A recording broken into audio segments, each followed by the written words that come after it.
connaît tous des gens. Oui, on va s'en sortir de cette pandémie par la vaccination.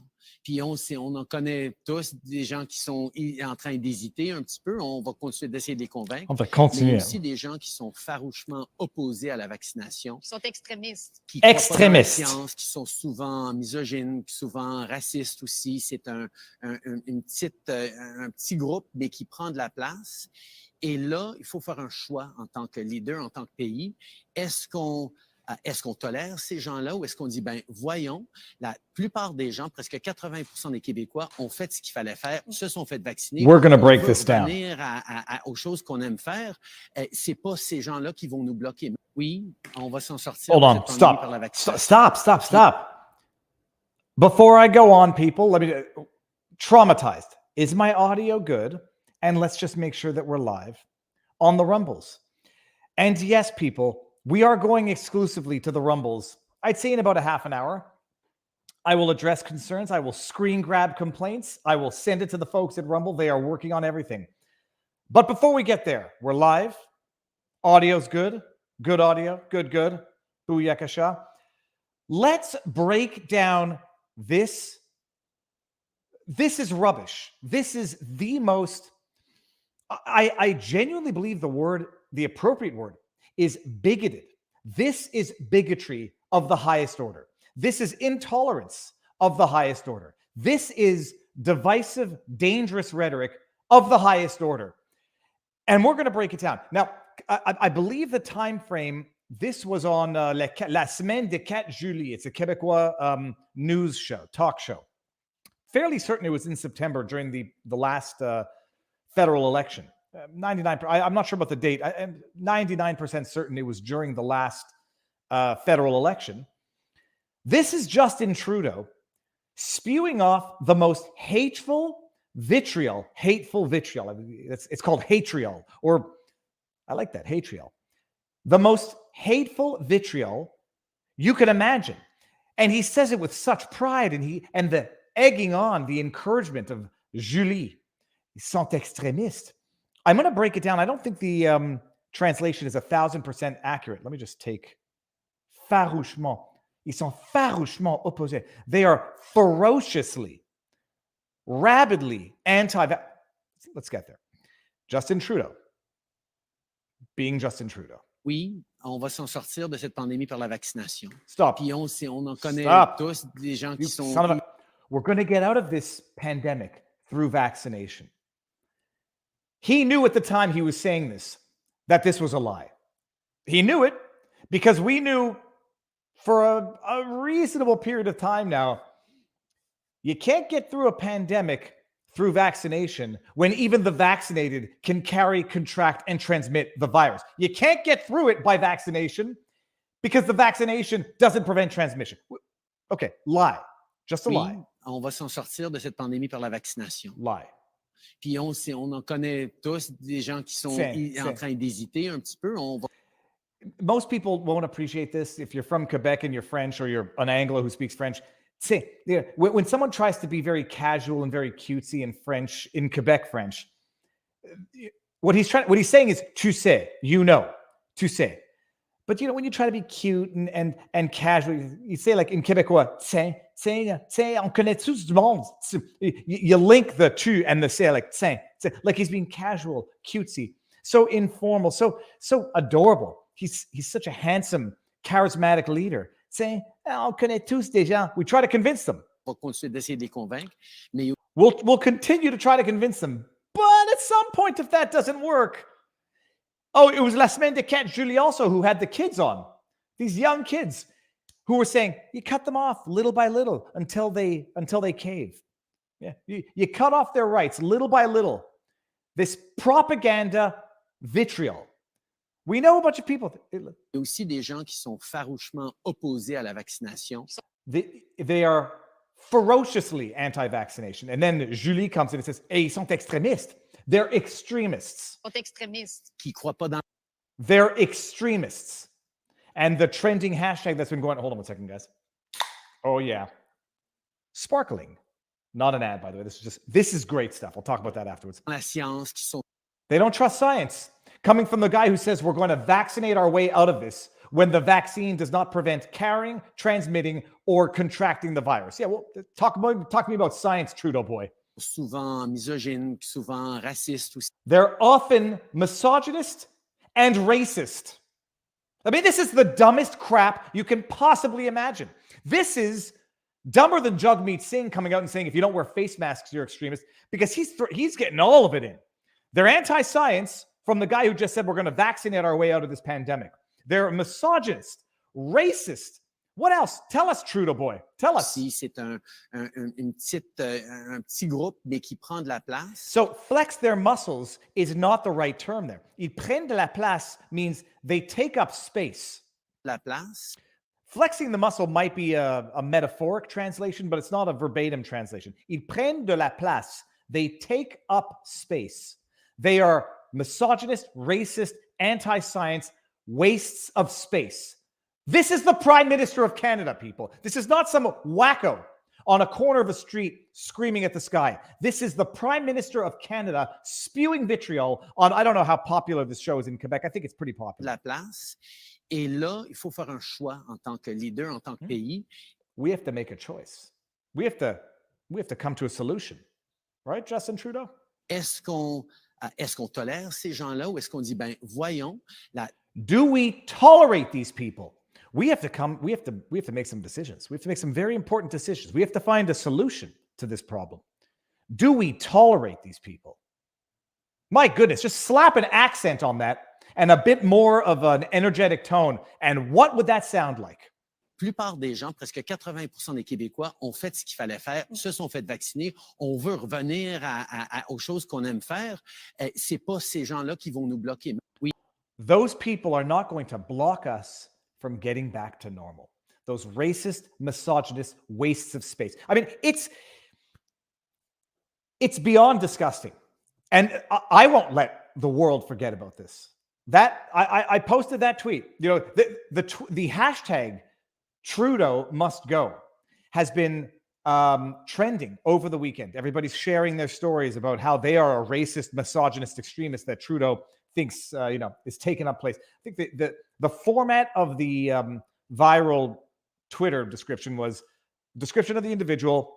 Justin Trudeau thinks I'm an extremist. Trudeau Must Go was trending over the weekend. It had like 500,000 retweets. Apparently, it just stopped all of a sudden. Someone tweeted out, Twitter has suppressed it. I went to look in the same spot where I went to look up Trudeau Must Go was trending yesterday. It's off. It went from number 1 to gone. Just like that. And I changed my settings to see what was trending in Canada. Yesterday, it was number 1. It had 480,000 retweets, I think is how they do it when I saw it.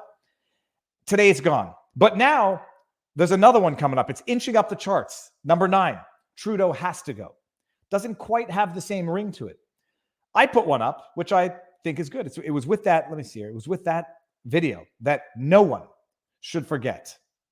Ils prennent la tête, il faut prendre une décision. Là. Est-ce qu'on va tolérer ces espèces de misogynes racistes? Oh, we have to make a decision. Are we going to tolerate these people in our society? Or are we going to do what's necessary to ensure that they don't take up space? Oh no, but Trudeau wants to ban the violent rhetoric. Trudeau wants to complain about Chrystia Freeland getting heckled by some guy. Just intolerance. That's the new one. I've never successfully created anything that's trended, at least on purpose, that I know of. Just intolerance. It's beautiful. It's just intolerance, but it's also Justin's tolerance. This is what Justin thinks tolerance is. Mais là, est-ce qu'ils prennent la place? Ils sont extrémistes. We want to get back to normal. These people are putting us all at risk. It's hateful rhetoric. It's disgusting. And now, for some reason, Twitter coming to the rescue of Trudeau boy. I think that Trudeau boy is good. I had Trudeau de Toilette, which I think is also good. I hope you're not still up in the Great White North. In the Great North, I'm not. I'm inside. I wonder. It's disgusting. It's disgusting. I'm not mincing my words. Trudeau is disgusting. And worse than disgusting, dangerous. Because when this is how a prime minister talks of his own citizens, and by the he's only talking about 20% of Canada or 20% of Quebec at the time of this. It'll be more, by the way. It'll be more when people realize now that if you don't want a booster or a second booster or a third booster, now you're the racist misogynist who doesn't trust science, who's just taken up place. We have to figure out what to do with you. Maybe sooner than later, Canadians are going to realize, for shame, for anyone who actually agreed with this and didn't object to this vitriolic rhetoric at the time. Shame on the person who did not object to this at the time, but never too late to grow and learn. Just intolerance. It can trend. Okay, people, I've got an anecdote now that I've got that out of my system. I've got a story from today.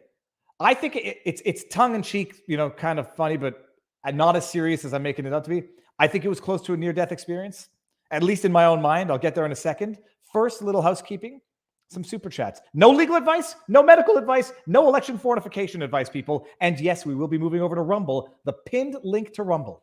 The link to Rumble is the pinned chat in the chat. Etienne de Gaulle says, Viva, what was the name of the gold merchant you mentioned a while back? And do you still, American Hartford Gold. Absolutely. Absolutely. It's a service. I mean, gold has a market price. It's just a question of getting it delivered to your place conveniently. This is not an ad. This is not sponsored, people. I had sponsored videos in the past. This is just spontaneous. American Hartford Gold, but they only deliver in the US. So Canadians, I don't know where you get, I know where you got gold in Canada. At least I know where I got it, but they deliver only to the US. American Hartford Gold. This is not a sponsored video, so you don't see paid promotion on it. Trudeau is using the Biden strategy of calling half your country, half your population, every nasty thing on the book. These are evil, dangerous men. Marty Smith fans you. I concur.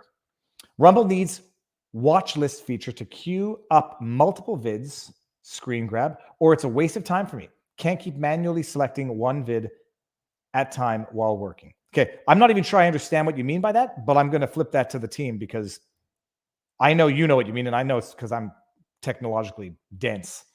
And Pasha Moyer 514, not some wacko on a street corner, but you don't know what he does when you're not watching Viva.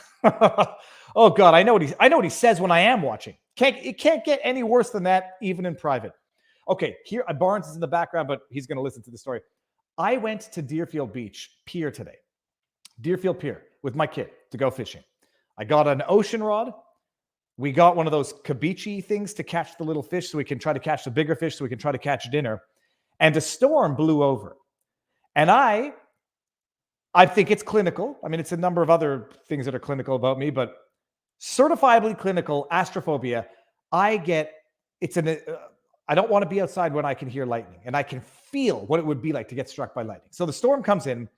I hear thunder and lightning. I tell them, we're going, let's go. We go to the little boutique at the front of the pier, go inside, have a Red Bull, wait a few minutes. It looks like the storm is clearing.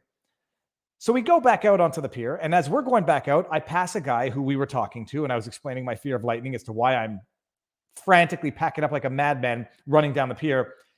And he's heading in and he says, dude, listen to my fishing rod. Do you hear my fishing rod humming?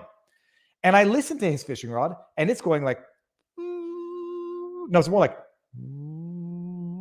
and I thought like air was inside the fishing rod that was coming out because it had gotten water in it, or I thought the wind was blowing and the fishing line was humming like a guitar string. And I said, it's like, no, dude, look, when I put my hand near the fishing rod, the humming stops. It sounded like a high tension power line. Then I look over at my kid, and his hair is like staticking out like when you touch one of those balls at a science museum. And I panicked. Like it was internalized. I was like, run. I know you can't outrun lightning, but I know I've seen a bunch of videos. Everyone says like before lightning strikes, your hair stands on end, you feel static electricity, and I'm running. And as I'm running, I see another woman on the pier and her hair is just starting to go like that to the side. Darted, made it inside. And as far as I know, nobody got struck by lightning on the Deerfield pier. But I felt the agonizing pain of getting struck by lightning today in my head. Ran. The Tesla coil. But yeah, so if anybody knows, I think, dude, his hair was like that. And I'm trying, I don't want my panic to be contagious to my kid, but he knew. Okay, Barnes is in the house. Let's bring him in. Robert, sir, how goes the battle? Good. You're back at home now. We're going to have good internet connection. We will not have a mic on a phone on a mic. Robert, first of all, before we forget this time, cigar and book behind you. So this was a recommendation of the cigar guy. It's Hoya de Nicaragua Cuatro Cinco. Never had it before, so gonna try it. That's a book of ratification by Paul Meyer about the People's Debate, which is important and valuable to understand what people were thinking about at the time of the Constitution's passage as to its meaning and intent. Fantastic, and I'm going to post the link to Rumble yet again. Do you want to do a brief summary of what we have on the menu tonight, or we just get into it? Yeah. I mean, the big case, the white pill of white pills, is the Fifth Circuit Court of Appeals decision that said Texas law prohibiting social media companies from engaging in censorship when they reach monopoly power of the public digital square is absolutely and completely constitutional. And it will likely get up to the U.S. Supreme Court. It already briefly was before. So we'll get into previewing what that is. But the decision is a fantastic decision, such a good decision that I'll not only be posting a highlighted version of it at vivabarneslaw.locals.com, but we'll be doing a podcast on the decision recorded for our members there. So that's the big one. There's Trump special master news. Mike Lindell is entangled with the FBI that's apparently just wandering around wanting to investigate and indict anybody they can that's connected to a Trump supporter on whatever grounds possible or plausible. There's a range of other cases, including the what's going to happen with federal digital currency, the efforts by the Treasury Department to not only unleash the IRS on everybody, but to go after Tornado and other other means by which people engage in cryptocurrency and issues as to whether or not that's speech or not.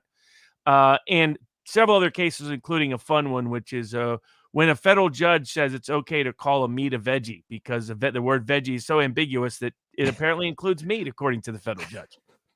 We'll get to that. We'll get to that one because that was my question. I didn't see that there was actual meat in it. I just thought that it was not enough vegetables to qualify it as a veggie. Do we want to start with the Texas decision? Yeah. Okay. So, I mean, this was in the news a while back. I mean, there were two stages of this decision because a while back they said you can't, the law can be enforced, but they didn't give a good reason. And now they've given a good reason for which social media companies, even though they're private enterprises, cannot censor based on viewpoint discrimination. Robert, well, I guess one question we're going to get to is this going to just be ignored? Is it going to be applied only in one state? But flesh out the decision. Let us know why it makes so much sense, even though a lot of us have been saying this is the way it should be for a long time. Yeah, I swear I didn't write the opinion, but it basically represents my own thoughts on this topic going on about a half decade. And it's really striking when you see that when some of us first set out discussing this and laying out the legal roadmap as to why big tech was in the wrong, why there was a legal right to control their conduct, we were in a small minority because big tech had bought off a lot of the legal academy.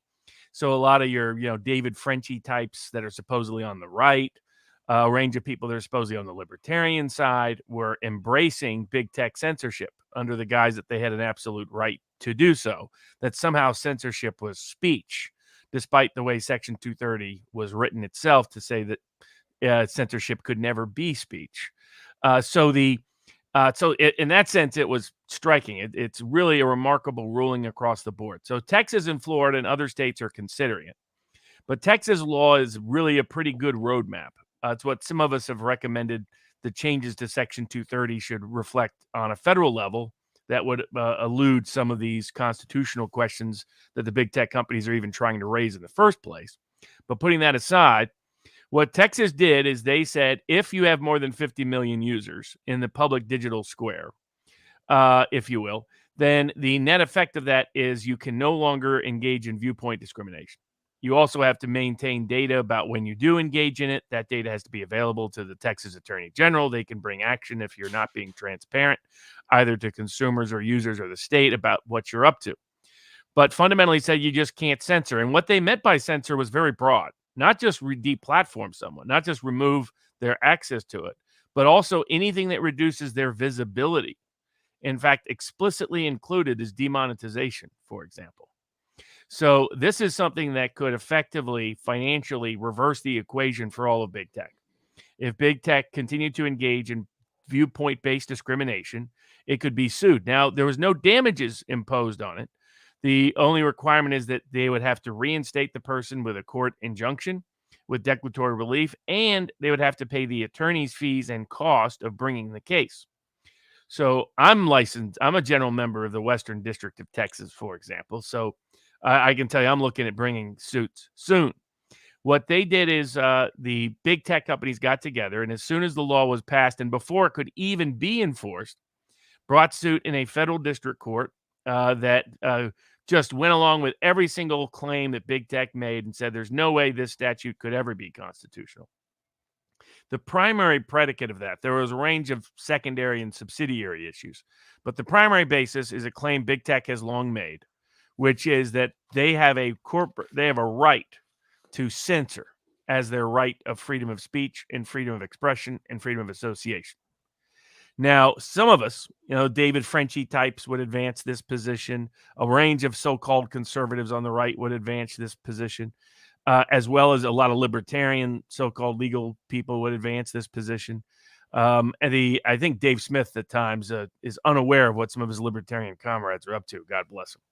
Because he was recently being very critical of Alex Jones and some other people for Alex Jones's criticism of certain libertarian positions. But it's because a lot of libertarian positions have been corporatist positions, not really constitutional positions. Not all, but there's plenty of exceptions to that, but far from the dominant sentiment, quite frankly, at least in our experience. But maybe we'll debate that with Dave Smith if he is able to come on at some point in the future. But so that was their core position, is that you could never control what they do at the state level or at any level, because they have a constitutional right to censor, a constitutional right to manipulate the algorithm, a constitutional right to editorialize without even people's notice or knowledge that that's what they're doing, a constitutional right to deplatform, demonetize, you name it. And just to flesh out the argument for people who might only be hearing it for the first time. And side note, Robert, I got in trouble with the Libertarian Twitter account because I said I don't like tweets where they wish death on people or revel in the death of people. But I said I don't know who they're trying to appeal to with that type of twittery. But the argument of freedom of speech is that these companies are private corporations and they too can exercise freedom of speech, which is to prohibit or block certain speech on their platforms. The full argument to that is it's not a question of them applying rules that are terms of service uniformly or consistently. They're just outright politically selectively prohibiting certain types of speech based on viewpoint. And they say, well, we can do that anyhow, because even though we're a private corporation, we still have First Amendment rights to block the speech that we want to block. And we get to protect that conduct under First Amendment rights. That's accurate enough? Yeah. That's been their argument. And a lot of so-called legal scholars have bought this argument. The problem with it, as the Fifth Circuit details, it takes apart all the legal basis for the claims, the historical problems with the claims, and the analogous problems with the claims. The court also takes some nice pot shots, because they kept saying, you want us to force Nazis and terrorists on here, and we don't want Nazis and terrorists on here. By the way, they've had no problem promoting terrorism. So that was kind of an ironic point. Twitter, has been unsuccessfully sued for its promotion and propagation of a range of terror groups all around the globe, of being a key medium of communication and incitement all around the globe. So, and by the way, this Texas law, basically, if you read the law reads exactly like the rules we wrote for Rumble. So it carves out direct incitement, unlawful conduct, pornography, stalking, harassment. Any conduct that's already illegal is not allowed. And they can completely and freely censor any illegal conduct. What they can't do is discriminate based on viewpoint. That's all they're doing. That's all that it limits too. It doesn't limit anything else. And so what their challenge was is they felt they had a First Amendment right. The problem is there's no basis for that. There is no court case, as the Fifth Circuit noted, no court case anywhere ever in American law that has said the First Amendment includes a right to censor. It doesn't exist. The right to speech is not a right to censor. In fact, as they point, the cases they cite are cases where someone is forced to either give a certain speech or forced to associate with other speech. The problem for big tech is because of their successful lobbying in the Section 230 context, it's already been determined as a matter of federal law that hosting other people's speech is not your speech nor associated with your speech. So they couldn't make that claim. And what the Fifth Circuit pointed out is that if they were right, that there's an absolute right to censor, then all of a sudden email companies could censor, telephone companies could censor, banks could censor, utilities could censor. And their point is, we've always rejected that. Indeed, this was brought up in a different part of the Vineyard case that I talk a lot about. In Vineyard, the California Supreme Court said that malls are functioning as a monopoly on the public square, and consequently, they cannot, even though it's a private mall, cannot discriminate against people, content-based discrimination, viewpoint-based discrimination, based on what speech people engage in, like petitioning and other activities in the public part of the mall, even though that's all owned by the company. And they took that up to the U.S. Supreme Court, and they said, U.S. Supreme Court, they're forcing speech on us. They're forcing us to associate with speech. U.S. Supreme Court said, no, that's not forcing you to associate with speech. That no one's going to confuse someone walking around the mall handing out a petition or anything else or pamphlet or talking about something with the mall, with that being the mall speech. And they pointed out these other cases, PG&E and a range of other cases, Miami Times, were all cases where the private company was being penalized or punished based on the content of their speech. Either they were forced to speak in a certain way, forced to host or associate with speech in a certain way that would be associated with them. This is why certain parades, for example, can't exclude people legally, because the parade, anybody in the parade would be associated with the sponsors of the parade. That is not the case with big tech as a matter of federal law for over 30 years. So their point was the big tech's censorship, that's conduct. That's not speech. And it's nobody's going to confuse, and nobody's limited. The law doesn't limit Twitter from saying whatever it wants in response to somebody's speech, from sticking some sort of label on it. Doesn't prohibit that either, as long as it's not defamatory or libelous. And they made that point as well. They said all it does is you hosting speech. You're not allowed to, in the way you host speech, censor people based on viewpoint, especially as they pointed out, when all of this public monopoly that has been achieved and attained by these companies was attained and achieved by their promise of protecting and promoting free speech. So they recognized the real problems that exist. They looked at the full First Amendment history, and the biggest, most important part of their ruling is that the right to censor does not exist. It's not a constitutional right. Just not there, period. They said even if it is there, it would be because it's content neutral law. It just requires no viewpoint discrimination. It doesn't differentiate between viewpoints. Then consequently, it would apply to a lower level of scrutiny, such that even if it had First Amendment protection, which it frankly doesn't, it doesn't rise to the level of core political speech that has the zenith of First Amendment protection. And it's not applicable. And here, the nature of these rules are fine anyway, even if you could call censorship with the speech with a right to censor. Bottom line, free speech does not include a right to censor. It includes a right not to associate with whom you want. But when you're a platform, you're not associating with anybody. And that's been proven law for 30 years. Did the decision address Section 230 as to how they can remain compliant with Section 230 while also not engaging in viewpoint discrimination? Well, because the Texas law did. So the Texas law said they can censor anywhere federal law authorizes. They can censor anywhere there's direct incitement. Basically, our Rumble rules. Yep. So anywhere there's illegal conduct, they're completely free to censor. And so that's always been the case. But they're not allowed to censor based on viewpoint alone.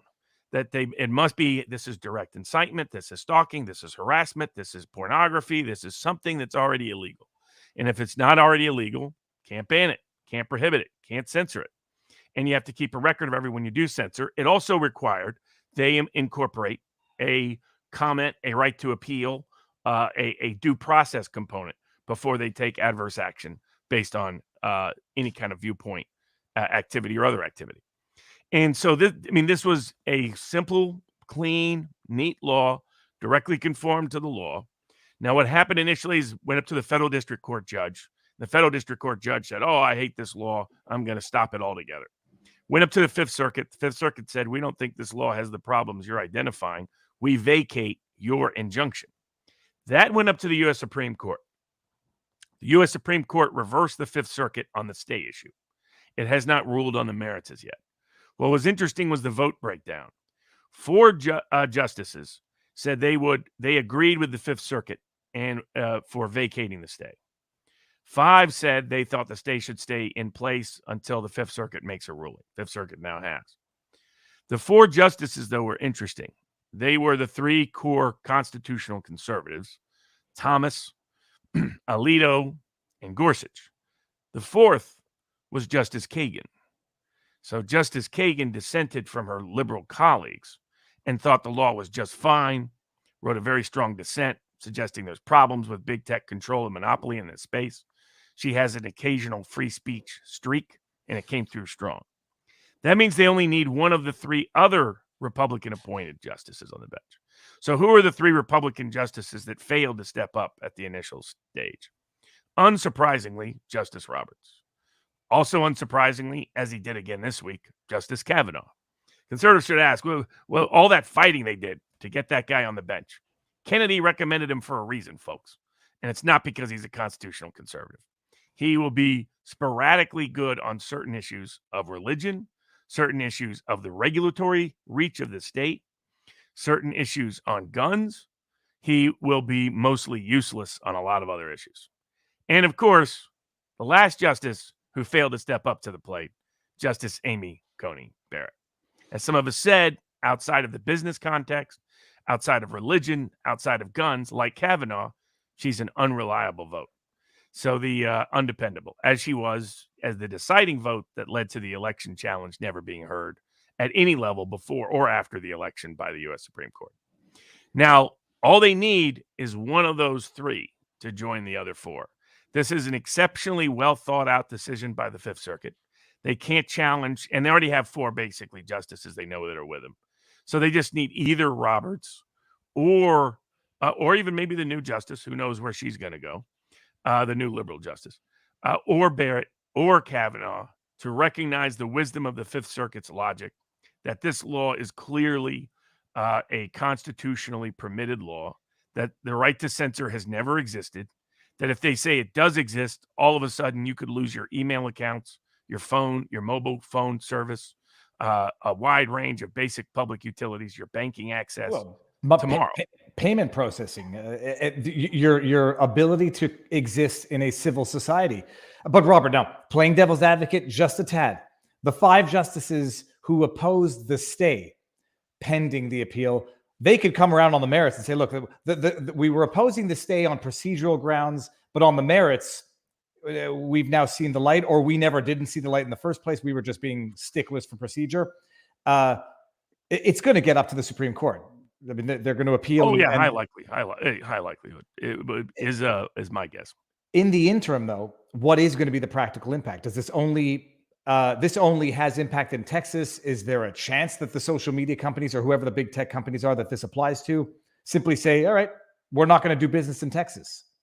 Well, yeah, that's not going to happen. I don't even know how conceptually how that can be done. But I mean, also Florida has a similar law that's also going up through the process. This Fifth Circuit decision will likely influence the 11th Circuit decision.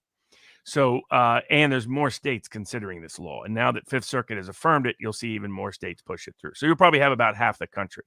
So does Twitter not want to exist in half the country? Does YouTube want to not exist in half the country? Does Facebook want to not exist in half the country? That's not an option for them. So their only real option is to risk lots of lawsuits in which they write lots of checks to lawyers for the other side and basically fund their legal opposition, or go along and stop doing politically based censorship. From a financial perspective, the easy thing for them to do, the practical thing for them to do, is to quit doing viewpoint discrimination and incorporate these rules.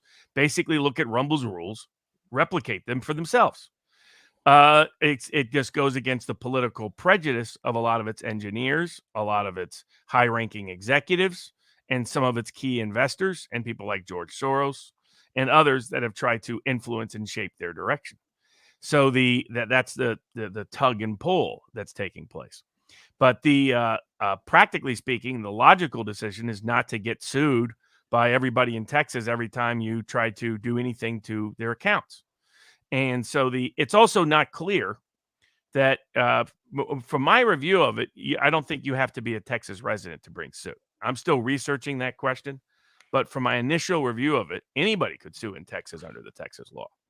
So potentially, because their voice is being limited in Texas. There's jurisdiction in Texas. Whenever your account is demonetized, they're preventing people in Texas from seeing and hearing your view. They're limiting visibility to people in Texas. That's why, as a practical matter, unless they decided to make themselves inaccessible to the whole state of Texas, they're either going to face a long litany of lawsuits that are coming, or they're going to change their behavior and conduct going forward. Now, the court left open an as-applied challenge. This was a facial challenge. So it suggested that under certain circumstances, there might be some unique set of circumstances where the law isn't constitutional as applied.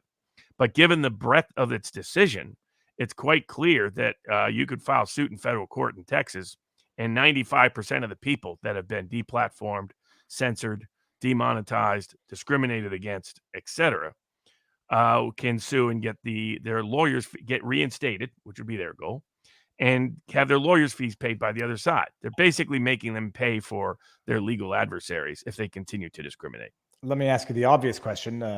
Is this retroactive, or is this only going forward? So those who have already been deplatformed prior to this law existing are still going to be without recourse? Correct. Okay. So that'll answer the question for Alex Jones and others. I was just thinking Texas residents. So only going forward, prospective, not retrospective, and tough noogies for everybody else who's been screwed prior to this law, but a step going forward. Very interesting. I mean, it's almost like they're just going to have to find legal justification now, or lawful explanations for. They have to limit their rules to what Rumble's rules are. They've got to limit it to unlawful conduct if you didn't engage, and they've got to give you a meaningful due process if they claim that you did something unlawful. So they got to do both, and they're doing neither right now. Rumble's rules incorporate both. That you have to do something unlawful, or you can continue to communicate on Rumble. And if Rumble thinks you did something unlawful, Rumble affords you a complete, robust, multiple levels of due process rights. This law requires less than what Rumble requires, but still requires more than what anybody like YouTube or Twitter or Facebook is giving. And that's, Google and Instagram and all the rest are ultimately equally applied to it. The other thing is, to me, they can use this as a predicate to expand new legislation into other areas. Prohibit banks from engaging in political viewpoint discrimination. Prohibit email providers from engaging in political viewpoint discrimination. Prohibit telecommunications companies from engaging in political viewpoint discrimination. Because this has been happening on a massive scale. Prohibit internet service providers from engaging in viewpoint discrimination. They're trying to politically weaponize everything. I have a client, have a deposition tomorrow, in fact, in his case, who was a longstanding good customer of a major U.S. bank. And the U.S. bank decided to undermine his position financially purely for political reasons, to the tune of tens of millions of dollars. Often the bank in the process losing money itself. That's what some of these banks have been doing. They've been costing themselves money just to politically weaponize their access. We saw another version of that with Visa and the credit card companies, saying that they're going to start creating a separate merchant code for gun sellers, so that they can track and trace every single gun company, gun seller, gun purchaser in America. So there's that. That's the surveillance aspect of this. So the removing the ability of companies to discriminate on viewpoint bases when they are the sole source of access in many cases, or the primary monopoly level source of access, is critical in a wide range of areas. And this law made clear there is no right to censor. Your right to free speech is not a right to censor. Doesn't exist. Now, it doesn't. If it's truly association, then it's forced speech. So, for example, somebody said, "Well, could this force if you apply this law in broader context, could it force me as an employer to have people wearing political T-shirts I disagree with?" No, it wouldn't, because that would likely be seen as your speech. That's the difference. On the other hand, if let's say you are an event venue and you let anybody come and speak at that event venue you want, nobody's going to confuse the Milwaukee Bradley Center with promoting the Republican Party simply because it hosts the Republican National Convention. So, that's always been kind of nonsense to me. And that's the point. And that's where all of these so-called legal scholars said it was so obvious that the First Amendment prohibits these laws. We're always full of crap because they couldn't make an obvious distinction. Now, some of this is because of the corruption of the legal academy. If you see people writing tech law newsletters and tech law blogs, I don't know, maybe like Tech Dirt, people like this, they're frauds. What do I mean they're frauds? They purport to be independent, objective analysts who are functionally and fundamentally and often literally in the pockets of big tech. This is true for many law professors that are in the big tech legal space. You dig in, and when I dug in early, I discovered how almost all of them were compromised or conflicted. They're like doctors associated with the FDA and with big pharma. You dig in, and it doesn't take long to figure out follow the science just means follow the money. And so the same is true here. But this is a massive decision, a brilliantly crafted decision, in my view, of impeccable logic and reason and historical evidence. And so the U.S. Supreme Court will be under a lot of pressure to try to resist or refuse or reject this. And if we win on this, then it opens the floodgates to legal and legislative remedies to finally stop big tech censorship in America. Fantastic. Now, Robert, the Rumble is a good segue. We're going to move it over to Rumble in 1 second. I'm just consulting the poll, which has 2,500 votes, and it's pretty decisive. How do you feel about an 1,800 start time on Sunday? 40% like it more, 14% prefer 7 o'clock, and 45% just want to see the results. The reason why I'm thinking we're going to do this going forward, on the one hand, we're going to overlap less with Salty Cracker because I was getting a lot of comments to the effect of I have to choose between two of my favorite Rumble channels on a Sunday night. The other thing, it's better for overseas because I was getting a lot of comments that in the UK, midnight going into 1 o'clock is tough. And on a personal level, I prefer this because it's better for, not getting driven crazy by kids who should be in bed by 9 o'clock, not strangling me while I'm doing this. So I think we're going to leave it like this. On that subject, people, let me just we're going to move it over to Rumble. The link is in the pinned comment. I'm going to share it one more time. There are 5,000 people here now, nearly 6,000 people on YouTube. We are at 9,200 on Rumble. We should be at 15,000 in 2 minutes. So as I continue rambling, I'm going to go click the link, remove from YouTube, move it over to Rumble, people. I know people are making constructive criticism of how it can get better. It will get better. Growing pains. But these are first world problems. We're going to live with those pains for the time being and make a party happen at Rumble now. Booyah.